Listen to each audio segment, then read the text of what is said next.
Were you into performance at all? Theater or anything like that? In the 5th grade, I did. I was in a 5th grade play. Here we go. I was in The Tempest and a weird version of Les Miserables. But that was basically the extent. And then I later went on to be in a ballroom dancing troupe. Wait, this was around the late 90s when, do you remember when swing was kind of, for whatever reason, became kind of an edgy thing to do? Yeah. It was around then. So, like, we were all in the ballroom dancing group. Like, wait, this is something dancing. you wanted to do? This was something I chose to do. It was like, for whatever reason, it was like kind of a cool, which like there was no element of this that was cool. I was saying that we went to Carrie's Classy Combinations. That was the name of our dancing school. Of course. And like we danced in all denim or like, it was very strange. But I guess we thought it was cool. So are you doing like a lot of classes of ballroom, or is it just like once a week? It was like a weekly class, and then we would have dance recitals. And so what are you doing for your recitals? Let's see, we did. Are you on like a stage? We were on a stage. They rented out a high school auditorium, and we danced with various types of dancers. And how old are you? This was from 6th until 8th grade, I want to say. And this is a school thing, or this is a community this was outside education of school. type of thing? Like, it was a lady in my neighborhood who ran a dance studio.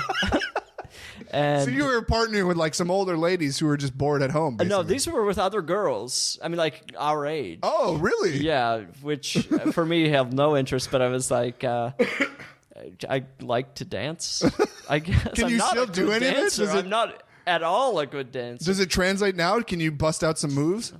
Okay. At like a wedding? You know, at a wedding I could probably do some dancing, depending on if the song... If Mambo number 5 came up or something? It wouldn't be Mambo. It would have to be something I legitimately liked. The Mighty Mighty Boss Tones? Me. It would not... no. It would not be ska. It would not be ska. It would be, it would be a club anthem. I'd have to be dancing to a club anthem. You should teach me before I go to this wedding in Minnesota in a couple months. There's no teaching. You're either able to or you're not. So, sorry. You're either born with the dance or you're not. And I was born with it. That's hilarious. So. I bet nobody knows that about you.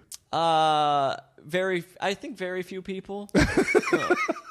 Yeah. So you had a little creative outlet. That was more to satiate your sort of performance, or sort of what was? I don't know just what to be cool. I don't know what was going on there. I guess it was both. I was like, I didn't really start thinking about like writing funny things or whatever until probably 8th grade in like an English class, and it was like, oh, you can do a creative writing paper. Sure. And my teacher was like, oh, this is.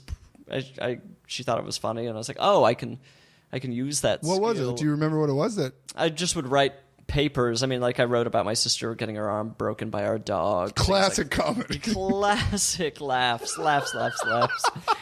I'm sure I would be mortified to see any of them now, but at the time I was like, oh, okay, you can kind of make me do. It didn't seem like a job or anything to me, but it was like, it was an outlet. But you enjoyed sort of that response you got from it. Yes, oh, absolutely.